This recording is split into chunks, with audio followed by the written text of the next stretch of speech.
ठीक है। तो देखिए क्वेश्चन नंबर 16 क्या है हमारा।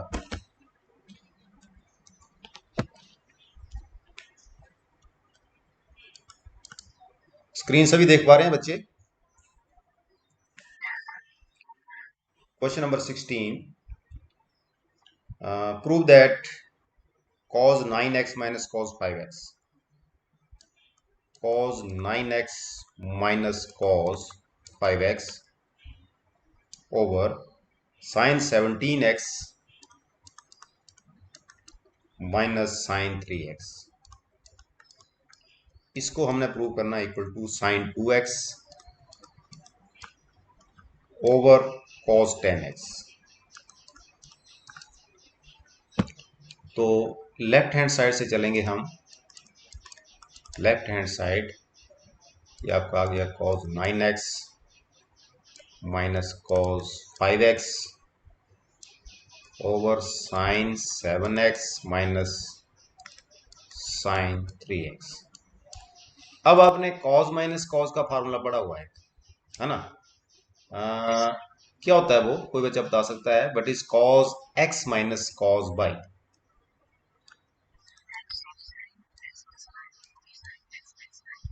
Yes, minus 2 sin x plus y over 2 into sine x minus y over 2, क्योंकि cos x minus cos y, cos cos formula जो होता है, या तो वो साइन साइन इकट्ठे होते हैं या कॉस कॉस इकट्ठे होते हैं। इस चीज का आपको पता है ना? जो प्लस होता तो दोनों प्लस कॉस कॉस होने थे, अगर माइनस है तो माइनस 2 साइन साइन होगा। साइन पहले एक्स प्लस वाई ओवर 2 होगा, फिर sine x minus y over 2 होगा। Similarly sine x minus sine y, ये फार्मूला क्या होता है? ये होता है 2 cos x plus y over 2 into sine x minus y over 2। तो ये आपके फार्मूले हैं। तो इनको अप्लाई करने से cos 9x minus cos 5x हमारा हो गया माइनस 2। इसको हमने माइनस के बराबर उपयोग करना है, माइनस भी है, minus sine 2x over cos 10x। तो minus 2 sine 9x plus 5x over 2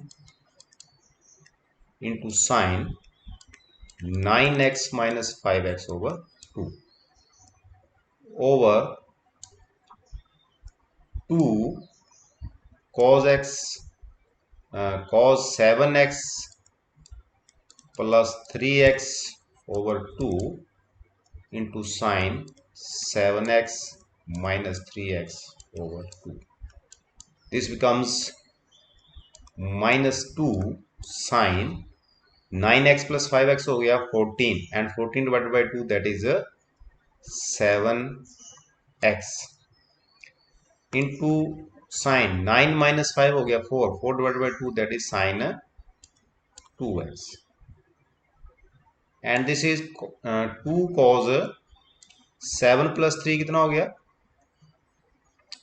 7 plus 3 हो गया, सॉरी 17 है, 17 है गई, ये 17 है, इसका ध्यान रखना आपने। ये 17 आ गया और ये भी 17 आ गया।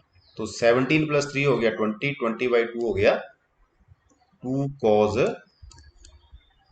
10x into sine 7 minus 3 4 by 2 2 हो गया, तो साइन 2x। देखो 2 से 2 कैंसिल हो गया, साइन 2x से साइन 2x कैंसिल हो गया, है ना? साइन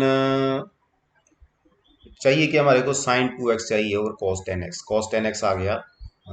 फिर चेक कर लेते हैं, ये हमारा 9 और 5 है, 9 प्लस 5 ये 7 आ गया हमारा, और ये कितना है?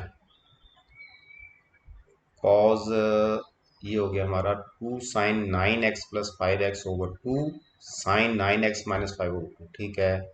और ये है 17x माइनस 3x। हाँ, यहाँ नहीं हमने 17 किया, तो 17 माइनस 3 हो गया हमारा ये 14 डिवाइडेड बाई 2, तो ये साइन 7x हो गया, तो साइन 7x से साइन 7x कैंसिल हो गया। So this is sine minus sine 2x over cos 10x, this is equal to right hand side. तो ये क्वेश्चन नंबर 16 हो गया। क्वेश्चन नंबर 17 है आपका, क्वेश्चन नंबर 18, 19 इसी तरह के क्वेश्चन है ना। क्वेश्चन नंबर 18 ले लेते हैं हम।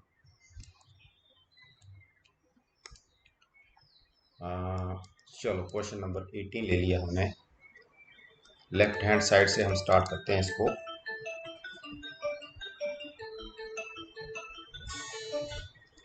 इसको लेफ्ट हैंड साइड से स्टार्ट किया हमने। लिखा है कि sine x minus sine y over cos x plus cos y equal to tan x minus y over two. तो sine x minus sine y over cos x plus cos y, cos x plus cos y, this is equal to tan x minus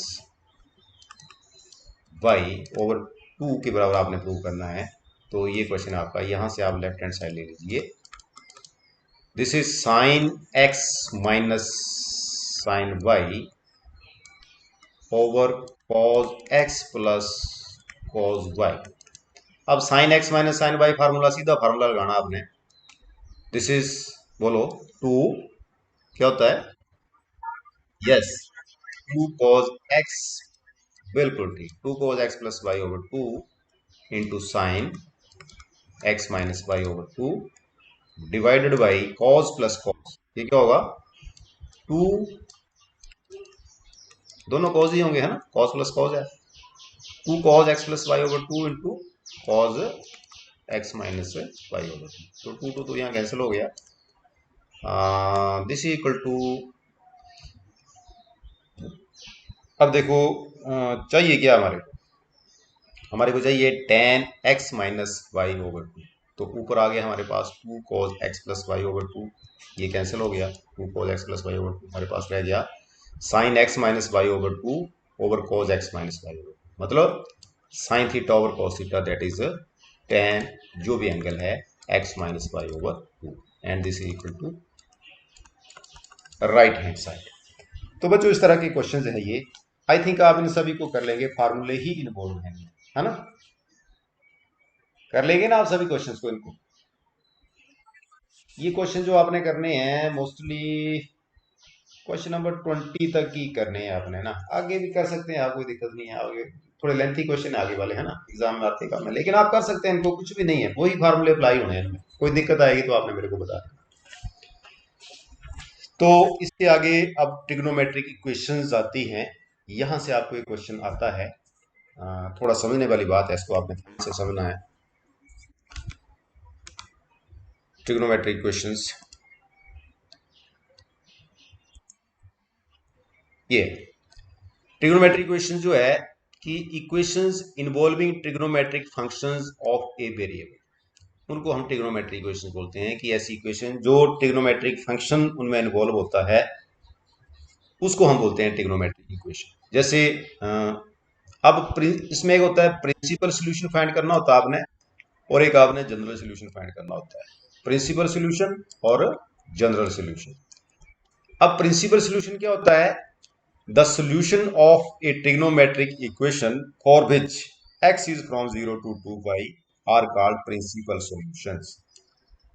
ठीक है, principal solution का मतलब है कि trigonometric equation का solution जो हमने एक रेंज जो है, एक प्रिंसिपल वैल्यू रेंज होती है 0 to 2 पाई तक हमने लेनी है ना। क्यों लेनी है? क्योंकि साइन और कोस जो हैं वो 2 पाई के बाद इनकी वैल्यू जो है वो रिपीट होती है। साइन और कॉस, जैसे आपको मैंने साइन का ग्राफ आपको बताया था, साइन 0 0 होता है, और 0 के बाद जैसे आप पाई बाय 2 की तरफ चलते हैं, फर्स्ट क्वाड्रेंट की तरफ, ये इंक्रीज होता है। फिर पाई बाय 2 से आगे चलते हैं तो ये डिक्रीज होता है। फिर पाई तक डिक्रीज होता है, पाई से आगे भी ये डिक्रीज होता है। फिर आगे आके ये पाई तक फिर 0 हो जाता है। फिर पाई से आगे फिर इंक्रीज होता है। तो 2 पाई के बाद जो है इसकी वैल्यू जो है, जैसे मान लो आप ग्राफ देखेंगे, जैसे मैंने आपको बताया था कि ये आपका साइन का ग्राफ होता है। ये जैसे मान लो 0 है, ये -1 है, ये +1 है, ये 0, ये पाई बाई 2 आ गया, ये आपका पाई आ गया, ये आपका 3 पाई बाई 2 आ गया, और ये आपका 2 पाई आ गया। 0 to पाई बाय 2 मैंने आपको बताया फर्स्ट क्वाड्रेंट होता है, पाई बाय 2 ये सेकंड क्वाड्रेंट होता है, पाई टू 3 पाई बाय 2 ये थर्ड क्वाड्रेंट होता है, और 3 पाई बाय 2 से लेकर के 2 पाई तक हमारा ये फोर्थ क्वाड्रेंट होता है। तो साइन का ग्राफ इस तरह से चलता है, जैसे साइन 0 आपको पता 0 होता है, तो ये पाई बाय 2 पे 1 हो जाता है, फिर पाई पे आगे फिर 0 हो जाता है, 3 पाई बाय 2 पे -1 हो जाता है, फिर 2 पाई पे आके फिर 0 हो जाता है। इसके बाद ये फिर इसी तरह से रिपीट होता है। तभी मैं आपको बोल रहा हूं कि साइन जो है, साइन का ग्राफ जो है वो रिपीट होता है आफ्टर 2 पाई। यहां पे आपका ये 2 पाई आ गया ना, अब देखो जैसे 0 से चला था 2 पाई से फिर वैसे स्टार्ट हो गया, मतलब 2 पाई के बाद से ये फिर से रिपीट होती है इसकी value. Similarly for cos, cos के लिए भी इसी तरह से रिपीट होती है वैल्यू। जैसे कॉस यहां से स्टार्ट होता है, इस तरह से चलेगा, इस तरह से, इस तरह से चलता है। जैसे ये आपका 1 आ गया, ये आपका -1 आ गया, ये 0 आ गया, ये आपका पाई बाय 2 है। आपको पता है कॉस पाई बाय 2 कॉस 90 0 होता है, ये आपका 3 पाई बाय 2 आ गया, तो 3 पाई बाय 2 जो आपका वो -1 होता है। और ये आपका कितना आ गया, पाई, कॉस पाई, ना सॉरी ये पाई आ गया, ये पाई, ये 3 पाई बाय 2 है, और आ, ये पाई 3 पाई बाय 2 एंड दिस इज 2 पाई। तो इस तरह से ग्राफ चलता है। तो ये भी जहां पे 2 पाई है, देखो आप जैसे ये 0 से चला था, यहाँ इनिशियल पॉइंट से चला था 2 पाई से, फिर से ये रिपीट होने लगेगा, इस तरह से, इस तरह से रिपीट होता जाएगा। तो साइन और कोस के ग्राफ जो हैं वो 2 पाई के बाद रिपीट होते हैं, ठीक है ना। और टेन का ग्राफ जो है पाई के बाद रिपीट होता है। तो ये जो हम डेफिनेशन पढ़ रहे हैं कि 0 to 2 पाई ले रहे हैं हम प्रिंसिपल वैल्यू रेंज जो है इसकी, जो प्रिंसिपल सोल्यूशन जो है 0 से 2 पाई तक जो उसके सोल्यूशंस होते हैं, पॉसिबल सोल्यूशन जो होते हैं, हमने वही लेने हैं। क्योंकि 2 पाई के बाद अगर हम सभी सोल्यूशन लें तो दुनिया भर के सोल्यूशन मिलेंगे हमको, इनफाइनाइट सोल्यूशन मिलेंगे। इसलिए हमने इस रेंज को 0 और 2 पाई के बीच में कन्फाइन कर लिया है। This is principal value range.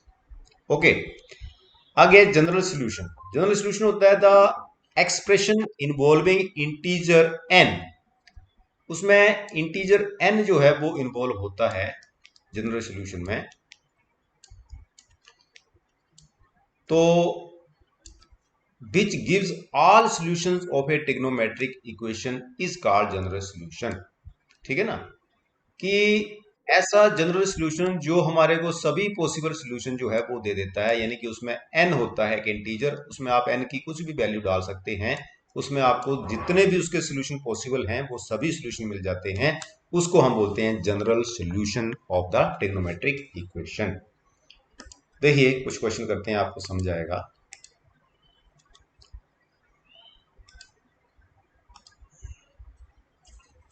जैसे क्वेश्चन एक्सरसाइज 3.4 है,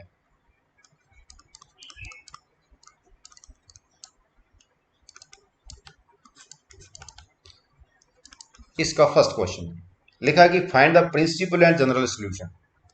बोलता है कि फाइंड द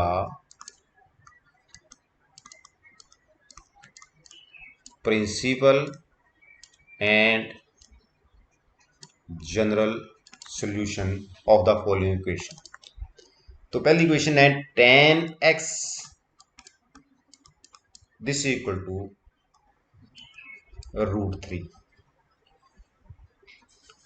अब इससे पहले, चलो अच्छा, इससे पहले हम एक काम करते हैं, इस क्वेश्चन को करने से पहले कुछ फार्मूले मैंने आपको बताए भी थे कि जैसे मान लो साइन x इक्वल टू 0 है, तो x की वैल्यू क्या होती है, ये मैंने आपको बताई थी n पाई, बताई थी ना आपको। x की वैल्यू n पाई होती है, फिर n belongs to any integer. Second formula मैंने आपको बताया था, if cos x equal to 0 then what is the value of x, that is 2n+1 × pi by 2 where n belongs to z। ये फार्मूला बताया था ना आपको। क्यों बच्चों? ये दो फार्मूले आपको मैंने बताए थे। When sine x equal to zero then what is the value of x, when cos x equal to zero then what is the value of x. ये दो फार्मूले थे। और फार्मूले आपने देखने, एक फार्मूला और है, when sine x equal to sine y then what is the value of x, then x equal to n pi plus minus 1 raised to power n into y, where n belongs to z. Similarly, when cos x equal to cos y ho, then we have cos x equal to 2n pi plus minus y, where n belongs to z. फिर हमारा tan x equal to tan y है, tan x equal to tan y है, then we have x equal to n pi plus y, where n belongs to z, means n किसी integer को belong कर रहा है। तो these are general solutions, ठीक है ना। जैसे साइन की वैल्यू जीरो होती है, जीरो कितने पे होती है, तो आपको पता है कि साइन जब हम n की वैल्यू जीरो पुट करेंगे, n कोई इंटीजर है, इंटीजर का मतलब n की वैल्यू आपकी 0 1 2 3 कुछ भी हो सकती है ना, एंड सो ऑन। तो आप n की वैल्यू जीरो पुट करेंगे तो आपका इसका मतलब है साइन जीरो, तो साइन जीरो पे जीरो होता है। n की वैल्यू आप 1 पुट करेंगे तो हमारा एंगल कितना आ गया, x इक्वल टू पाई, इसका मतलब है साइन पाई भी जीरो होता है। n की वैल्यू आप 2 पुट करेंगे तो कितना हो गया 2 पाई, इसका मतलब ये हुआ कि साइन 2 पाई भी जीरो होता है। n की वैल्यू आप 3 पुट करेंगे तो साइन 3 पाई, इसका मतलब है साइन 3 पाई भी जीरो होगा, है ना। तो यहां से हम ये फाइंड कर सकते हैं कि साइन की वैल्यू जीरो जो है वो किस किस एंगल पर होती है। This is the general equation. cos x equal to zero, cos की वैल्यू जीरो कितने पे होती है, आपको पता है कि 90 डिग्री पे आपने पढ़ा होगा कि cos 90 degree equal to zero होता है। तो हमारा जनरल इक्वेशन जो है हमारी x equal to n plus one pi by two, इसका मतलब है कि हम n की वैल्यू अगर हम जीरो पुट करें तो x कितना आएगा, 2 into zero plus 1 by two, that is pi by to. Zero put करने से पाई बाई टू, इसका मतलब है कोस की वैल्यू एक तो पाई बाई टू पे जीरो होती है। आप n की वैल्यू फिर 1 पुट करिए तो 2 1 2 प्लस 1 3 पाई बाई टू, इसका मतलब है कोस की वैल्यू जो है 3 पाई बाई टू पे भी जीरो होती है। आप 2 पुट करेंगे तो 2 टू द 4 प्लस 1 5, इसका मतलब ये हुआ कि cos की वैल्यू 5 पाई बाई टू पे भी जीरो होती है। सिमिलरली 7 पाई बाई टू, आप वैल्यू पुट करते जाएंगे तो आपको डिफरेंट डिफरेंट वैल्यू जो है जहां पे cos की वैल्यू जीरो होती है वो आपको मिलती जाएगी। Similarly sine x equal to sine y है, तो इसका जो जनरल सोल्यूशन है that is x equal to n pi plus minus 1 raise power n into y. इन क्वेश्चन को आपने देखना, ये तीनों ही क्वेश्चंस आपने याद कर लेनी है, ये भी आपने याद कर लेनी है, क्योंकि ये पांचों फार्मूले इस एक्सरसाइज में अप्लाई होने वाले हैं। देखिए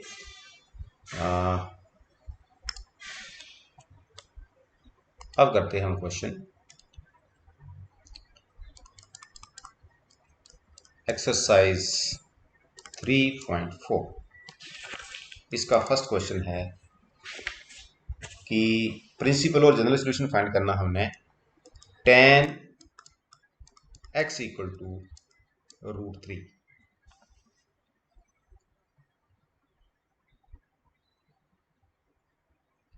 tan x इक्वल टू √3। अब बच्चों आपने ये देखना है कि tan x equal to, tan की वैल्यू √3 किस एंगल पे होती है, क्या आप बता सकते हैं? tan √3 किस एंगल पे होता है? I think pi by three. tan 60 पे आपका tan 60 जो है दैट इज इक्वल टू √3 होता है। तो हम इसको लिख सकते हैं tan x equal to tan pi by three.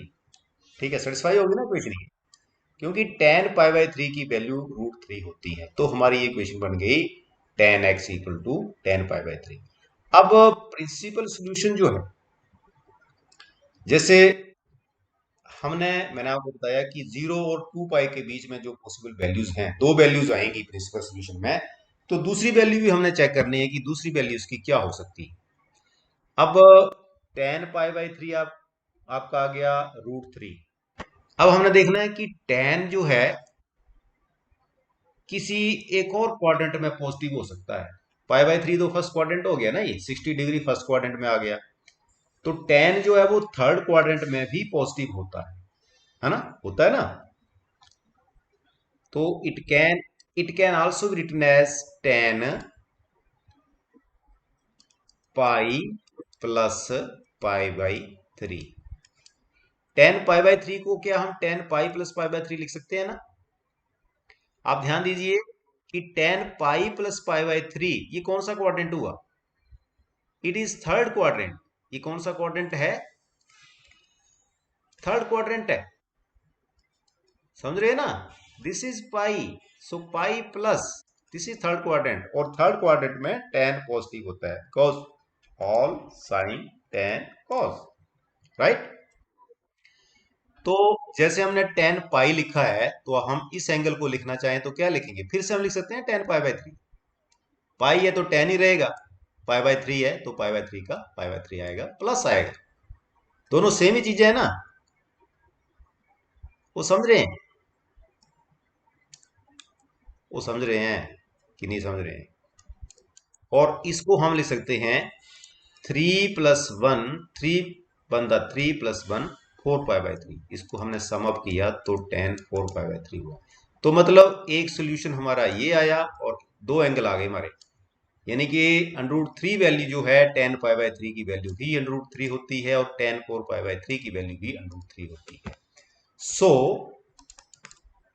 Principal solution of above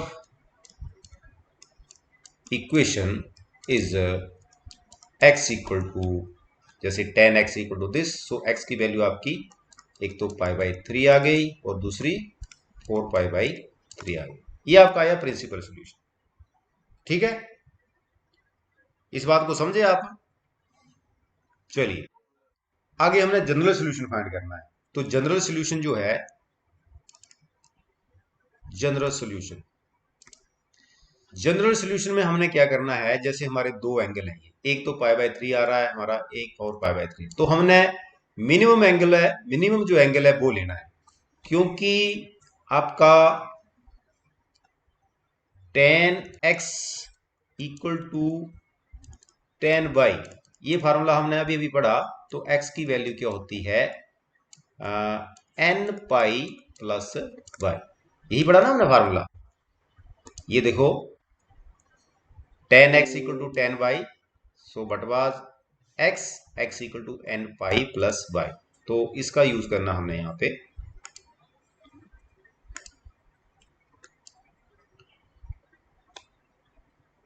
हाँ, तो x equal to n pi plus y।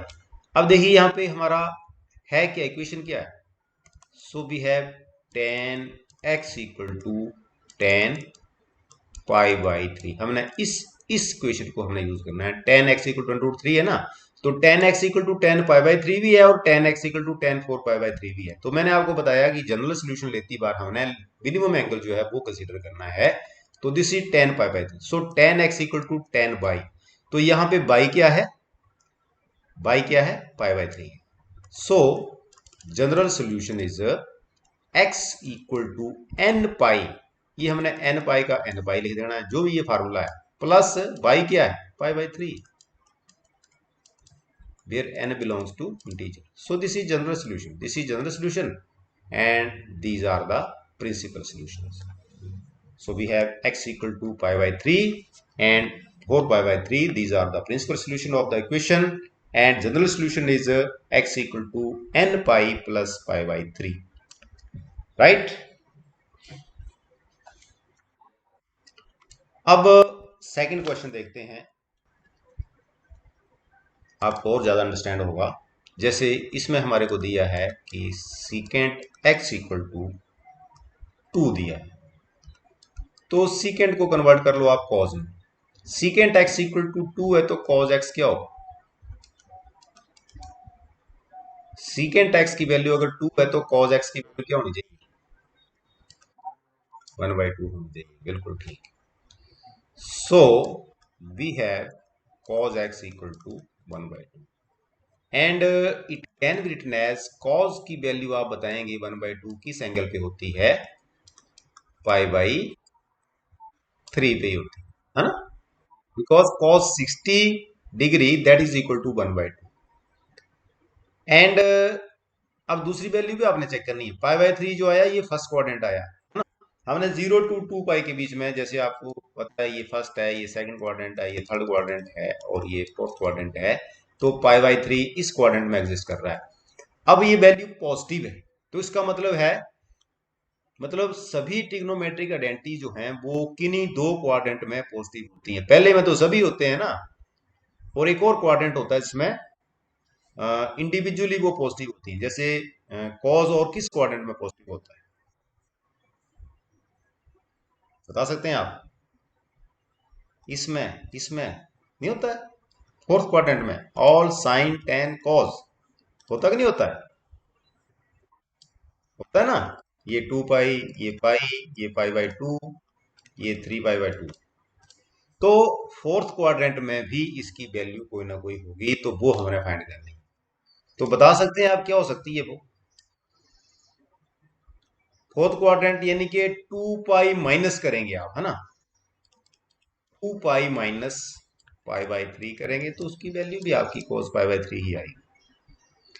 cos 2 pi minus π/3 की वैल्यू आप लिखेंगे इसको तो cos 2 पाई, इसका मतलब है cos चेंज नहीं होगा, cos का cos ही आ जाएगा, और ये π/3 क्योंकि फोर्थ क्वाड्रेंट है इसलिए पॉजिटिव ही वैल्यू होगी। इसका मतलब है कि इस एंगल की वैल्यू भी 1/2 है और इस एंगल की वैल्यू भी 1/2 है। तो this is also equal to cos, ये एंगल कितना हो गया 5π/6 because 3 to the 6 minus 1 5 5π/3 sorry 5π/3। तो हमारा प्रिंसिपल सोल्यूशन क्या आ गया बताएंगे आप? So principal solution x equal to, बोलिए क्या पहला एंगल π/3 और दूसरा yes 5π/3 and for general solution, है ना, फॉर जनरल सॉल्यूशन हम क्या लेंगे cos x इक्वल टू, हम क्या लेंगे cos π/3 लेंगे या cos 5π/3 लेंगे? कौन सा एंगल लेना है? cos, हाँ मिनिमम एंगल लेना है फर्स्ट क्वाड्रेंट वाला, है ना, ये मिनिमम एंगल π/3 है और ये बिगर एंगल है तो वो नहीं हमने लेना है। जनरल सॉल्यूशन के लिए हमने मिनिमम एंगल लेना है। तो ये आ गया cos x equal to cos π/3।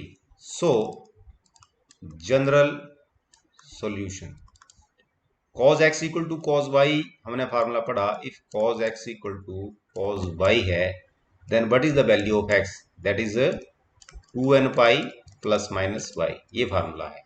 बस कुछ नहीं करना, हमने सिर्फ y की वैल्यू पुट करनी है, हमारे को फार्मूला याद चाहिए। So we have x equal to 2n pi plus minus what is the value of y here, इसमें y की वैल्यू क्या है, इसके साथ कंपेयर करो आप,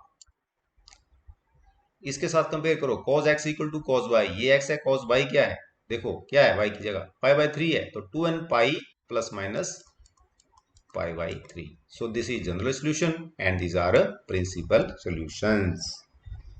आई बात समझ में? अब और करते हैं क्वेश्चन, जैसे क्वेश्चन नंबर हम ले लेते हैं थर्ड और फोर्थ, आप कर लेंगे, थर्ड फोर्थ आप कर लेंगे। क्वेश्चन नंबर 5 देखिए आप, क्वेश्चन नंबर 5 यहां पे लिखा है कि find the general solution for each of the following equations. तो हमारे पास है cos 4x equal to cos 2x, तो इसको क्या करेंगे हम cos 4x minus cos 2x this equal to 0 करेंगे इसको। ये हमारा फार्मूला फिर से बन गया cos x minus cos y। तो वो क्या होता है cos x minus cos y, -2 sine x plus y over 2 into sine x minus y over 2, this is equal to 0। तो -2 sign 4x plus 2x 6x over 2 कितना हो गया 3x into sine 4x minus 2x that is 2x and 2x over 2 that is x, this equal to 0। तो -2 को आप ले जाएंगे तो ये खत्म हो जाएगा, इक्वल टू 0 ओवर -2 हो जाएगा, 0 हो जाएगा ये। So we have sine 3x into sine x equal to 0। इसका मतलब हुआ कि साइन 3x इक्वल टू 0 और साइन x इक्वल टू 0। हमारे पास दो इक्वेशन बन गई, है ना। अब हमने फार्मूला पढ़ा है कि when if we have sine x equal to 0 then what is the value of x, x की वैल्यू क्या होनी चाहिए, क्यों भाई? अगर साइन x इक्वल टू 0 है then what is the value of x, मतलब साइन किस एंगल पे 0 होता है, उसकी जनरल फॉर्म क्या है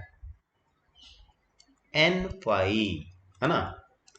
मतलब n की वैल्यू आप 0 पुट करेंगे तो अपने आप 0 आएगा, पाई भी आएगा, 2 पाई आएगा, 3 पाई, इन सभी एंगल पे साइन की वैल्यू जो है वो 0 होती है।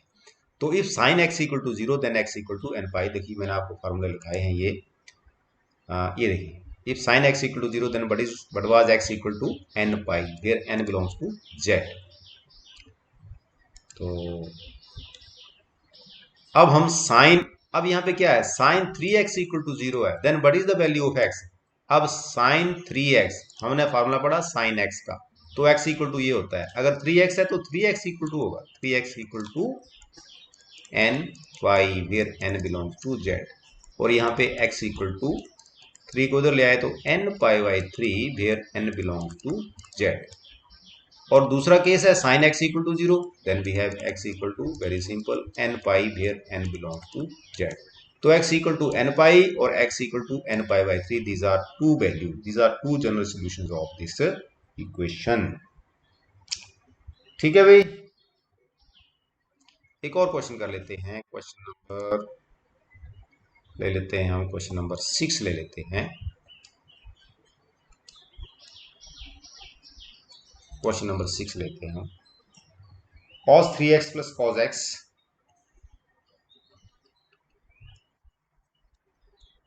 cos 3x plus cos x minus cos 2x, this equal to 0। अब हमने क्या करना है, cos 3x plus cos x, इसको हमने फार्मूला लगाना है, कौन सा cos x plus cos y। तो बताओ क्या लिखूं मैं इसको, अगर हम इस फंक्शन को cos 3x plus cos x को हम cos x plus cos y माने तो वो फार्मूला क्या होगा 2 cos, नहीं cos x plus cos y, तो क्या फार्मूला क्या बनेगा 2 cos, हाँ 2 cos x plus y over 2 into cos x minus y over 2। So this is 2 cos x मतलब 3x और in place of y we have x, 2 cos x plus y over 2 into cos x minus y over 2 minus cos 2x, this is equal to 0। तो ये हमारे पास आ गया 2 cos, ये कितना बन गया 3 plus 1 4 over 2 that is 2x, ये बन गया 3 minus 1 2 2 over 2 that is cos x minus cos 2x, this is equal to 0। अब देखिए cos 2x यहाँ भी कॉमन है, यहाँ भी कॉमन है, तो हमने cos 2x कॉमन ले लिया, अंदर आ गया 2 cos x minus 1 and this equal to 0। This implies cos 2x equal to 0 और 2 cos x minus 1 this equal to 0। तो cos 2x equal to 0 वही फार्मूला आ गया, if we have cos x equal to 0 then what is the value of x, that is बता सकता कोई बच्चा, When cos x equal to 0, then what is the value of x? That is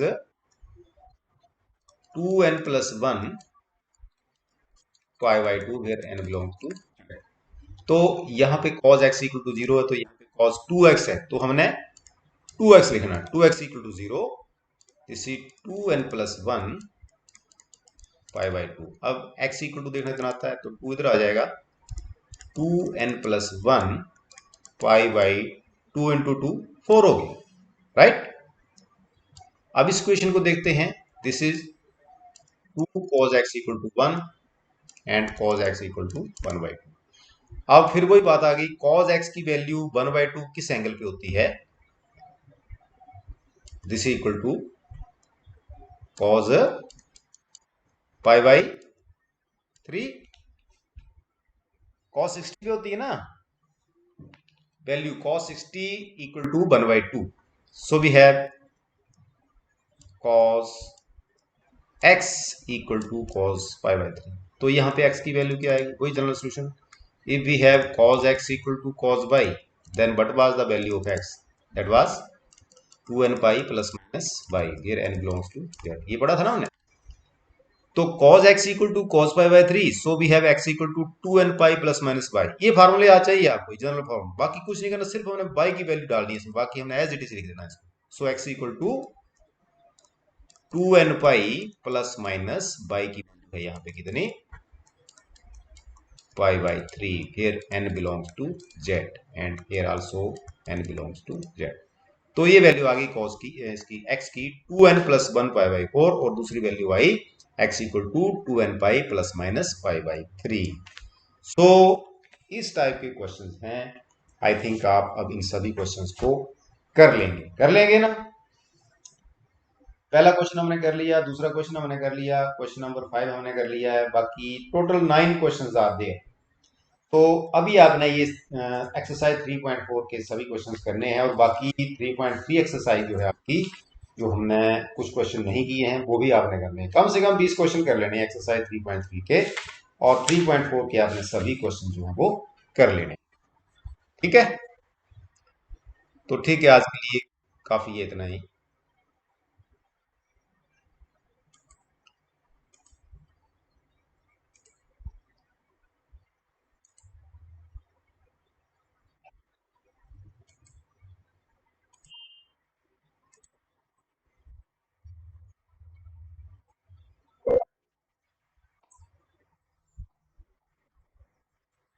ठीक है, thank you बच्चों, now you can leave the meeting. Okay.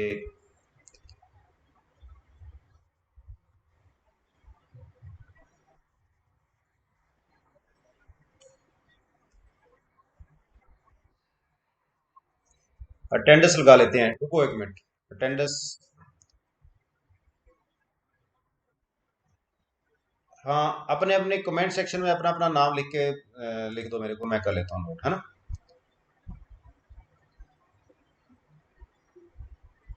अपना अपना नाम लिख दो जो जो प्रेजेंट है।